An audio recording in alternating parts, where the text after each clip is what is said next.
ಸತ್ಯಂ ನ್ಯೂಸ್ಗೆ ಸ್ವಾಗತ. ನಾನು ಸ್ಪಂದನ. ನೋಡೋಣ ಬನ್ನಿ ಇವತ್ತಿನ ಪ್ರಮುಖ ಸುದ್ದಿಗಳನ್ನ.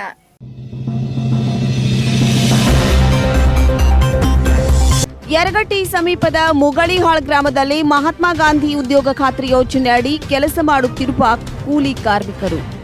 ಸಸಿ ನೆಡಲು ಮುಂಗಡ ಗುಂಡಿಗಳನ್ನು ಅಗೆಯುವ ಕಾರ್ಯದಲ್ಲಿ ನಿರತರಾದ ಕಾರ್ಮಿಕರು ಯೋಜನೆ ವೀಕ್ಷಿಸಿದ ಗ್ರಾಮ ಪಂಚಾಯಿತಿ ಅಭಿವೃದ್ಧಿ ಅಧಿಕಾರಿ. ಕೊರೋನಾ ಎರಡನೇ ಅಲೆ ತಡೆಯಲು 14 ದಿನಗಳ ಜನತಾ ಕರ್ಫ್ಯೂ. ಚಿಕ್ಕೋಡಿ ತಾಲೂಕಿನ ಗಡಿ ಭಾಗದ 10 ಹಳ್ಳಿಗಳು ಸ್ತಬ್ಧ. ಜನತಾ ಕರ್ಫ್ಯೂಗೆ ಸಂಪೂರ್ಣ ಜನತೆಯ ಬೆಂಬಲ. ಜನತಾ ಕರ್ಫ್ಯೂಗೆ ಉತ್ತಮ ಸ್ಪಂದನೆ ನೀಡಿದ ಅಥಣಿ ಜನತೆ. ಬಿಕೋ ಎನ್ನುತ್ತಿರುವ ಮುಖ್ಯ ರಸ್ತೆಗಳು. ಪ್ರತಿನಿತ್ಯ 5 ರಿಂದ 6 ಸೋಂಕಿತರ ಸಾವಿನ ಪ್ರಕರಣಗಳು. ಮುಧೋಳ್ ನಗರದ ರನ್ನ ವೃತ್ತದಲ್ಲಿ ಹೊತ್ತಿ ಉರಿದ ಬೆಂಕಿ. ರಾಜಯೋಗ್ ಟ್ರೇಡರ್ಸ್ ಅಂಗಡಿಯಲ್ಲಿ ಬೆಂಕಿ ಅವಘಡ. ಯಾವುದೇ ಜೀವಹಾನಿ ಸಂಭವಿಸಿಲ್ಲ. ಬೈಲಹೊಂಗಲ್ ತಾಲೂಕಿನ ಬೆಳವಡಿ ಗ್ರಾಮದಲ್ಲಿ ಜನತಾ ಕರ್ಫ್ಯೂಗೆ ಜನರ ಬೆಂಬಲವಿಲ್ಲ. ಜನರೇ ಸಹಕರಿಸದಿದ್ರೆ ಕೊರೋನಾ ತಡೆಯುವುದು ಹೇಗೆ? ಕೋವಿಡ್ ಎರಡನೇ ಅಲೆ ತಡೆಯಲು ರಾಜ್ಯ ಸರ್ಕಾರ ಹೇರಿರುವ 14 ದಿನಗಳ ಕಠಿಣ ಕರ್ಫ್ಯೂಗೆ ನಿಪ್ಪಾಣಿ ಹಾಗೂ ಚಿಕ್ಕೋಡಿ ತಾಲೂಕಿನ ಗಡಿಭಾಗದ ಸದಲ್ಗಾ, ಶಮನೇವಾಡಿ, ಕಳತ್ಕಾನೆ ಸೇರಿದಂತೆ 10 ಹಳ್ಳಿಗಳಲ್ಲಿಯ ಜನತೆ ಜನತಾ ಕರ್ಫ್ಯೂಗೆ ಸಂಪೂರ್ಣ ಬೆಂಬಲ ನೀಡಿದ್ದು, ಬೆಳಗ್ಗೆ 10 ಗಂಟೆಯ ನಂತರ ಸ್ವಯಂ ಪ್ರೇರಿತ ಅಂಗಡಿ ಮುಂಗಟ್ಟುಗಳನ್ನು ಬಂದ್ ಮಾಡಿದ್ದರಿಂದ ಜನರಿಲ್ಲದೆ ರಸ್ತೆಗಳು ಬಿಕೋ ಎನ್ನುತ್ತಿದ್ದವು. ಗಡಿಭಾಗದಲ್ಲಿ ಜನತಾ ಕರ್ಫ್ಯೂಗೆ ಸಂಪೂರ್ಣ ಜನತೆಯ ಬೆಂಬಲ ವ್ಯಕ್ತವಾಗುತ್ತಿದೆ. ಸದಲ್ಗಾ, ಶಮನೇವಾಡಿ, ನೇಸ್, ಗಳತ್ಗಾ ಸೇರಿ 10 ಹಳ್ಳಿಗಳು ಸ್ತಬ್ಧಗೊಂಡಿವೆ. ಕೋವಿಡ್ ಎರಡನೇ ಅಲೆ ತಡೆಯಲು ರಾಜ್ಯ ಸರ್ಕಾರ ಹೇರಿರುವ 14 ದಿನಗಳ ಕಠಿಣ ಕರ್ಫ್ಯೂಗೆ ನಿಪ್ಪಾಣಿ ಹಾಗೂ ಚಿಕ್ಕೋಡಿ ತಾಲೂಕಿನ ಗಡಿ ಭಾಗದ ಸದಲ್ಗಾ, ಶಮನೇವಾಡಿ, ಗಳತ್ಗಾ, ನೇಜ್ ಸೇರಿದಂತೆ 10 ಹಳ್ಳಿಗಳಲ್ಲಿನ ಜನತೆ ಜನತಾ ಕರ್ಫ್ಯೂಗೆ ಸಂಪೂರ್ಣವಾಗಿ ಬೆಂಬಲ ವ್ಯಕ್ತಪಡಿಸಿದ್ದು, ಬೆಳಗ್ಗೆ 10 ಗಂಟೆಯ ನಂತರ ಸ್ವಯಂ ಪ್ರೇರಿತ ಅಂಗಡಿ ಮುಂಗಟ್ಟುಗಳನ್ನು ಬಂದ್ ಮಾಡಿದ್ದರಿಂದ ಜನರಿಲ್ಲದೆ ಪ್ರಮುಖ ರಸ್ತೆಗಳೆಲ್ಲ ಬಿಕೋ ಎನ್ನುತ್ತಿದ್ದವು.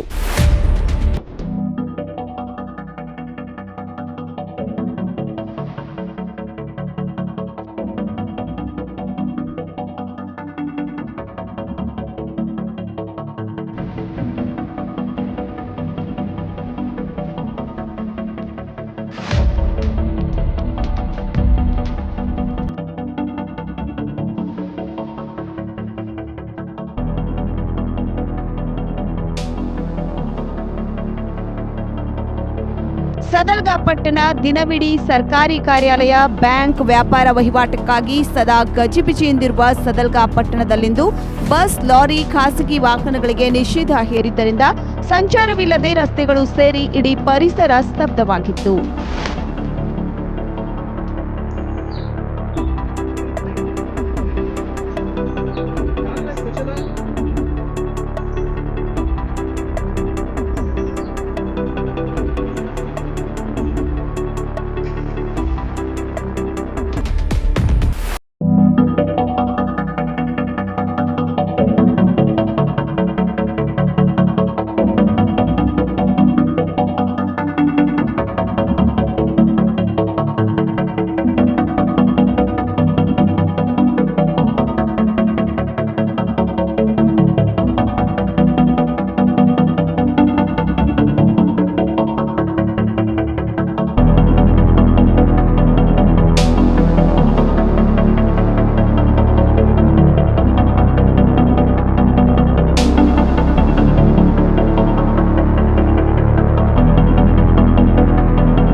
ಉತ್ತಮವಾಗಿ ಸ್ಪಂದಿಸುತ್ತಿದ್ದಾರೆ. ಸರ್ಕಾರ 14 ದಿನದ ಲಾಕ್ಡೌನ್ ಜಾರಿಗೊಳಿಸಿದ ನಂತರ ಜನತೆ ತಮ್ಮ ಕೆಲಸ ಕಾರ್ಯಗಳನ್ನು ಮುಂಜಾನೆ 6 ಗಂಟೆಯಿಂದ 10 ಗಂಟೆಯ ಒಳಗಾಗಿ ಮುಗಿಸಿಕೊಂಡು ಮನೆ ಸೇರುತ್ತಿದ್ದಾರೆ. ಈ ಮೂಲಕ ಅಥಣಿ ಜನತೆ ಜನತಾ ಕರ್ಫ್ಯೂಗೆ ಉತ್ತಮ ಸ್ಪಂದನೆ ನೀಡಿದೆ. ಅಥಣಿಯಲ್ಲಿ ಲಾಕ್ಡೌನ್ ಎಫೆಕ್ಟ್ ಬೇಕೋ ಎನ್ನುತ್ತಿರುವ ಎಂಜಿ ಮಾರ್ಕೆಟ್. ಅಥಣಿಯ ಜನತೆ ನಿನ್ನೆಯಿಂದಲೇ ಲಾಕ್ಡೌನ್ಗೆ ಉತ್ತಮವಾಗಿ ಸ್ಪಂದನೆ ನೀಡುತ್ತಿದ್ದಾರೆ. ಸರ್ಕಾರ 14 ದಿನಗಳ ಜನತಾ ಕರ್ಫ್ಯೂ ಜಾರಿಗೊಳಿಸಿದ ನಂತರ ಜನತೆ ತಮ್ಮ ಕೆಲಸ ಕಾರ್ಯಗಳನ್ನು ಮುಂಜಾನೆ 6 ಗಂಟೆಯಿಂದ 10 ಗಂಟೆಯ ಒಳಗಾಗಿ ಮುಗಿಸಿಕೊಂಡು ಮನೆ ಸೇರುತ್ತಿದ್ದಾರೆ. ಜನನಿಬಿಡ ಪ್ರದೇಶಗಳಾದ ಅಂಬೇಡ್ಕರ್ ಸರ್ಕಲ್, ಜೇವರ್ಗಿ, ಸಂಕೇಶ್ವರ್ ರಾಜ್ಯ ಹೆದ್ದಾರಿ, ನಗರದ ಹೃದಯ ಭಾಗದಲ್ಲಿರುವ ಮಹಾತ್ಮ ಗಾಂಧಿ ಮಾರ್ಕೆಟ್ನ ಎಲ್ಲ ಅಂಗಡಿ ಮುಂಗಟ್ಟುಗಳು ಬಾಗಿಲು ಮುಚ್ಚಿದ್ದು ಬೇಕೋ ಎನ್ನುತ್ತಿರುವ ವಾತಾವರಣ ಸೃಷ್ಟಿಯಾಗಿದೆ.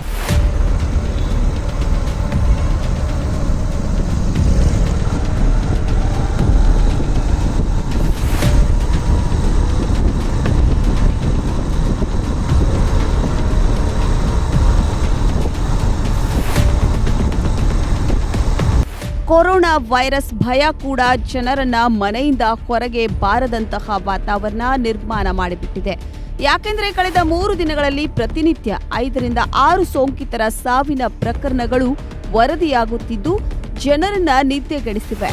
ಇದನ್ನು ಹೊರತುಪಡಿಸಿ ಅಗತ್ಯ ಸೇವೆಗಳಾದ ಔಷಧಿ ಅಂಗಡಿ, ಹಾಲು, ತರಕಾರಿ, ಹಣ್ಣಿನ ಅಂಗಡಿಗಳನ್ನ ಬಿಟ್ಟರೆ ಎಲ್ಲವೂ ಸ್ತಬ್ಧವಾಗಿತ್ತು. ಕೆಲವು ಹೋಟೆಲ್ಗಳಲ್ಲಿ ಮಾತ್ರ ಪಾರ್ಸೆಲ್ ನೀಡುತ್ತಿರುವುದು ಕಂಡುಬಂದಿತು.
ಬೈಲಹೊಂಗಲ ತಾಲೂಕಿನ ಬೆಳವಡಿ ಗ್ರಾಮದಲ್ಲಿ ಜನರು ಜನತಾ ಕರ್ಫ್ಯೂಗೆ ಸ್ಪಂದಿಸುತ್ತಿಲ್ಲ.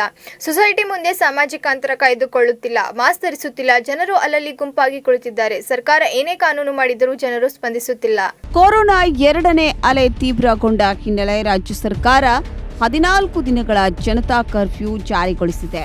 ಬೈಲಹೊಂಗಲ ತಾಲೂಕಿನ ಬೆಳವಡಿ ಗ್ರಾಮದಲ್ಲಿ ಜನತಾ ಕರ್ಫ್ಯೂಗೆ ಜನರು ಸ್ಪಂದಿಸುತ್ತಿಲ್ಲ.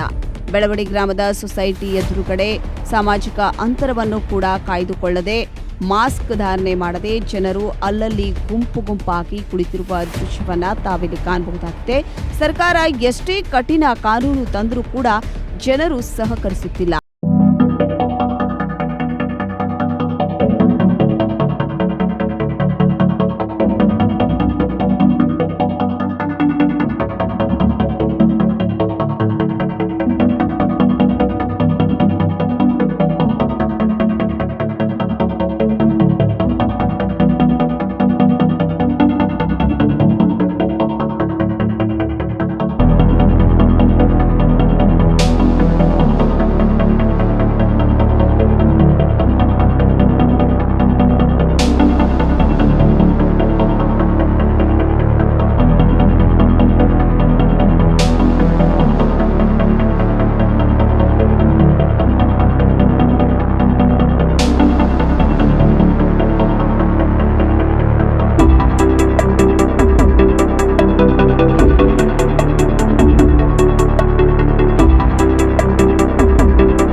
ಪ್ರಾಣದ ಭಯವೂ ಇಲ್ಲ. ಸ್ವಲ್ಪ ಅಂಗಡಿಗಳನ್ನು ಮುಚ್ಚಿದರೆ ಇನ್ನೂ ಸ್ವಲ್ಪ ಅಂಗಡಿಗಳನ್ನು ತೆಗೆದಿದ್ದಾರೆ. ಸರ್ಕಾರ ಯಾವುದೇ ಕಾನೂನು ತಂದರೆ ಜನರಿಗೆ ಹೆದರಿಕೆ ಇಲ್ಲದಂತಾಗಿದೆ. ಕೊರೋನಾ ಎರಡನೇ ಅಲೆಯ ಭೀತಿ ಜನರಲ್ಲಿ ಕಂಡುಬರುತ್ತಿಲ್ಲ. ಸವದತ್ತಿ ತಾಲೂಕಿನ ಕರಿಕಟ್ಟಿ ಗ್ರಾಮದಲ್ಲಿ ಬೇಕರಿ ಅಂಗಡಿಯನ್ನ ರಾಜಾರೋಷವಾಗಿ ತೆರೆದುಕೊಂಡು ವ್ಯಾಪಾರ ಮಾಡುತ್ತಿರುವ ದೃಶ್ಯವನ್ನ ತಾವಿಲ್ಲಿ ಕಾಣಬಹುದಾಗಿದೆ. ಜನರು ಗುಂಪು ಗುಂಪಾಗಿ ಬೇಕರಿ ಮುಂದೆ ಕೂಡ ನಿಂತುಕೊಂಡಿದ್ದಾರೆ. ಅವರಿಗೆ ಕೊರೋನಾದ ಅಂಜಿಕೆ ಇಲ್ವಾ, ಪ್ರಾಣದ ಭಯವೇ ಇಲ್ವಾ? ಸ್ವಲ್ಪ ಅಂಗಡಿಗಳು ಮುಚ್ಚಿದ್ರೆ ಇನ್ ಸ್ವಲ್ಪ ಅಂಗಡಿಗಳು ಇಲ್ಲಿ ತೆರೆದಿವೆ. ಸರ್ಕಾರ ಯಾವುದೇ ಟಫ್ ರೂಲ್ಸ್ ಜಾರಿಗೆ ತಂದರೂ ಕೂಡ ಜನರು ಸಹಕರಿಸುತ್ತಿಲ್ಲ. ಜನತಾ ಕರ್ಫ್ಯೂಗೆ ಸವದತ್ತಿ ತಾಲೂಕಿನ ಕರಿಕಟ್ಟಿ ಗ್ರಾಮದಲ್ಲಿ ಯಾವುದೇ ಸ್ಪಂದನೆ ಕಂಡುಬರುತ್ತಿಲ್ಲ.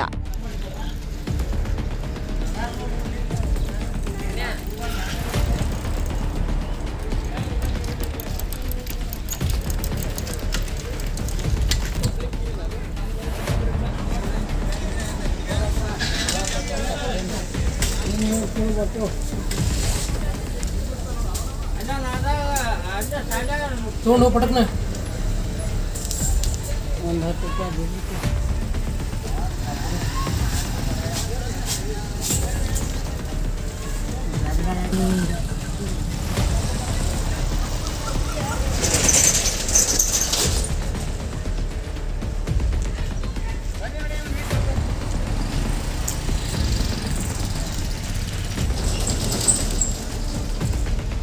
ಅಥಣಿಯಲ್ಲಿ ಜನರು ಲಾಕ್ಡೌನ್ ಅನ್ನು ಕಡ್ಡಾಯವಾಗಿ ಪಾಲಿಸುವಂತೆ ಕಟ್ಟುನಿಟ್ಟಿನ ಕ್ರಮಗಳನ್ನು ಕೈಗೊಳ್ಳಲಾಗಿದೆ.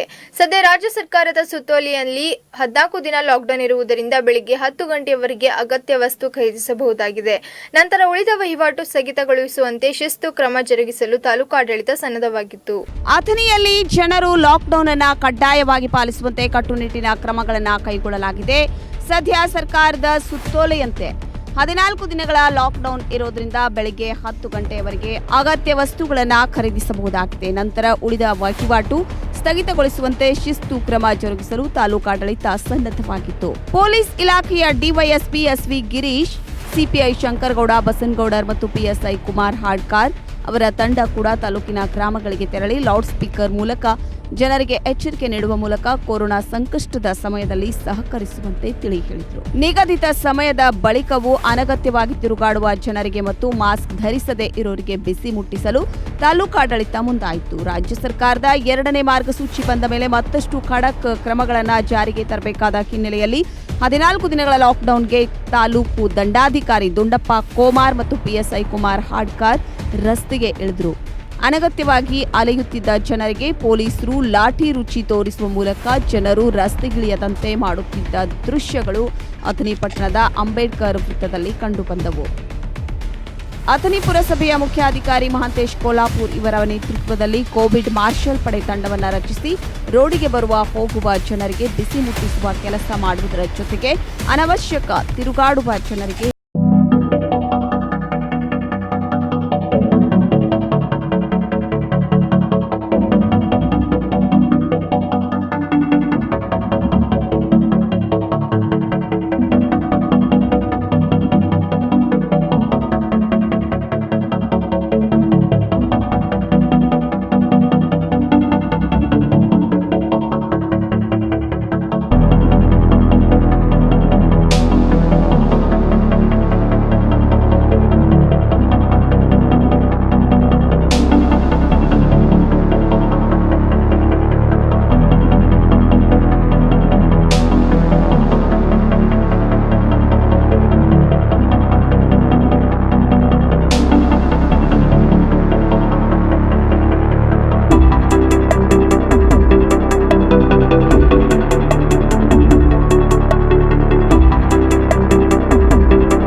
ಗುಂಡಿಗಳನ್ನು ಅಗೆಯುವ ಕಾರ್ಯದಲ್ಲಿ ತೊಡಗಿರುವ ಕೂಲಿ ಕಾರ್ಮಿಕರಿಗೆ ಭೇಟಿ ನೀಡಿದ ಗ್ರಾಮ ಪಂಚಾಯಿತಿ ಅಭಿವೃದ್ಧಿ ಅಧಿಕಾರಿಗಳು ಕಡ್ಡಾಯವಾಗಿ ಮಾಸ್ಕ್ಗಳನ್ನು ಧರಿಸಬೇಕು, ಪ್ರತಿಯೊಬ್ಬರು ಸಾಮಾಜಿಕ ಅಂತರ ಕಾಯ್ದುಕೊಂಡು ಕೆಲಸ ಮಾಡಬೇಕು ಎಂದು ಹೇಳಿದರು. ಯರಗಟ್ಟಿ ಸಮೀಪದ ಮುಗಳಿಹಾಳ್ ಗ್ರಾಮದಲ್ಲಿ ನಡೆದ ಮಹಾತ್ಮ ಗಾಂಧಿ ಉದ್ಯೋಗ ಖಾತ್ರಿ ಯೋಜನೆ ಅಡಿಯಲ್ಲಿ ಅರಣ್ಯ ಇಲಾಖೆ ವ್ಯಾಪ್ತಿಗೆ ಬರುವ ಸಸಿ ನೆಡಲು ಮುಂಗಡ ಗುಂಡಿಗಳನ್ನು ಅಗೆಯುವ ಕಾರ್ಯದಲ್ಲಿ ತೊಡಗಿರುವ ಕೂಲಿ ಕಾರ್ಮಿಕರು ಸ್ಥಳಕ್ಕೆ ಭೇಟಿ ನೀಡಿದ ಅಭಿವೃದ್ಧಿ ಅಧಿಕಾರಿಗಳು ಕೂಲಿ ಕಾರ್ಮಿಕರು ಕಡ್ಡಾಯವಾಗಿ ಮಾಸ್ಕ್ಗಳನ್ನು ಧರಿಸಿ ಪ್ರತಿಯೊಬ್ಬರು ಸಾಮಾಜಿಕ ಅಂತರ ಕಾಯ್ದುಕೊಂಡು ಕೆಲಸ ಮಾಡಬೇಕು, ಎಲ್ಲರೂ ತಪ್ಪದೇ ಸರ್ಕಾರದ ನಿಯಮಗಳನ್ನು ಕಟ್ಟುನಿಟ್ಟಾಗಿ ಪಾಲಿಸಬೇಕೆಂದು ಹೇಳಿದರು.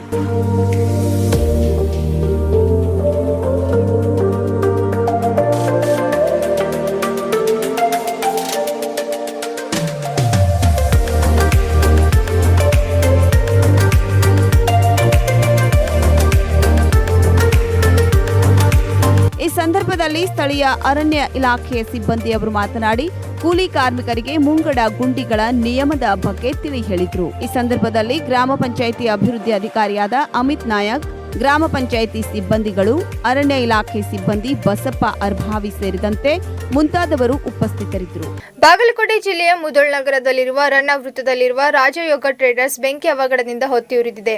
ವಿದ್ಯುತ್ ಶಾರ್ಟ್ ಸರ್ಕ್ಯೂಟ್ನಿಂದ ಬೆಂಕಿ ಅವಘಡ ಸಂಭವಿಸಿದ್ದು, ಲಾಕ್ಡೌನ್ ಇರುವ ಕಾರಣದಿಂದಾಗಿ ಅಂಗಡಿಯಲ್ಲಿ ಯಾರೂ ಇಲ್ಲದ ಕಾರಣ ಯಾವುದೇ ಜೀವಹಾನಿ ಸಂಭವಿಸಿಲ್ಲ ಎನ್ನಲಾಗಿದೆ. ಬಾಗಲಕೋಟ್ ಜಿಲ್ಲೆಯ ಮುಧೋಳ್ ನಗರದಲ್ಲಿರುವ ರನ್ನ ವೃತ್ತದಲ್ಲಿರುವ ರಾಜಯೋಗ್ ಟ್ರೇಡರ್ಸ್ ಬೆಂಕಿ ಅವಘಡದಿಂದ ಹೊತ್ತಿ ಉರಿದಿದೆ.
ಮುಧೋಳ್ ಠಾಣಾ ಪೊಲೀಸ್ ಸಿಬ್ಬಂದಿಯವರು ಸ್ಥಳಕ್ಕೆ ಭೇಟಿ ನೀಡಿ ಪರಿಶೀಲನೆ ನಡೆಸಿದ್ದಾರೆ.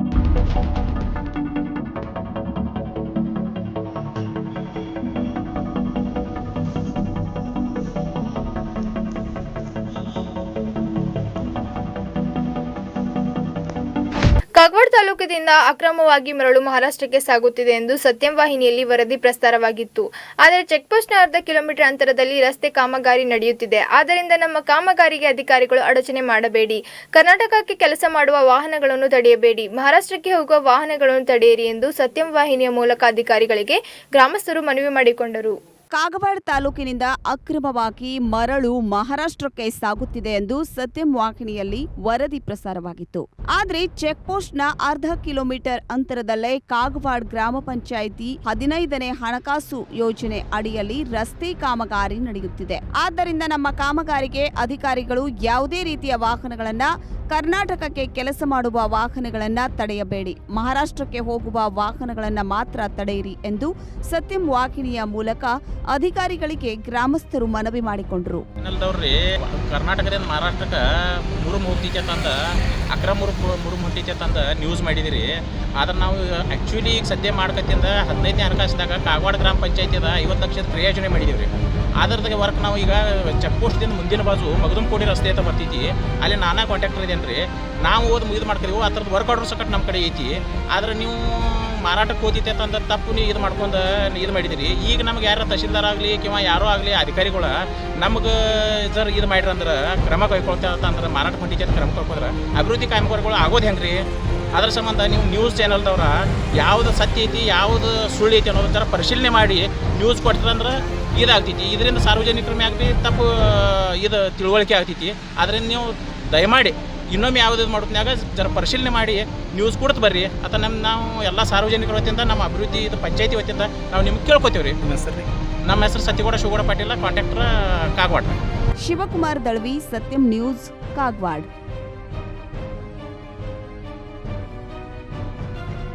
ಬಡವರು ಬದುಕೋದಕ್ಕಿಂತ ಸಾಯುವುದು ಮೇಲು ಎಂದು ಉಡಾಫೆ ಹೇಳಿಕೆ ನೀಡಿದ್ದ ಸಚಿವ ಉಮೇಶ್ ಕತ್ತಿ ಈಗ ರೈತರು ಮತ್ತು ಫಲಾನುಭವಿಗಳ ಕ್ಷೇಮ ಕೇಳಿದ್ದಾರೆ. ಅಲ್ಲದೆ ರಾಜೀನಾಮೆ ಕೇಳಲು ಅವನ್ಯಾರು ಎಂದು ಡಿಕೆಶಿ ವಿರುದ್ಧ ಸಚಿವ ಉಮೇಶ್ ಕತ್ತಿ ಆಕ್ರೋಶ ವ್ಯಕ್ತಪಡಿಸಿದ್ದಾರೆ.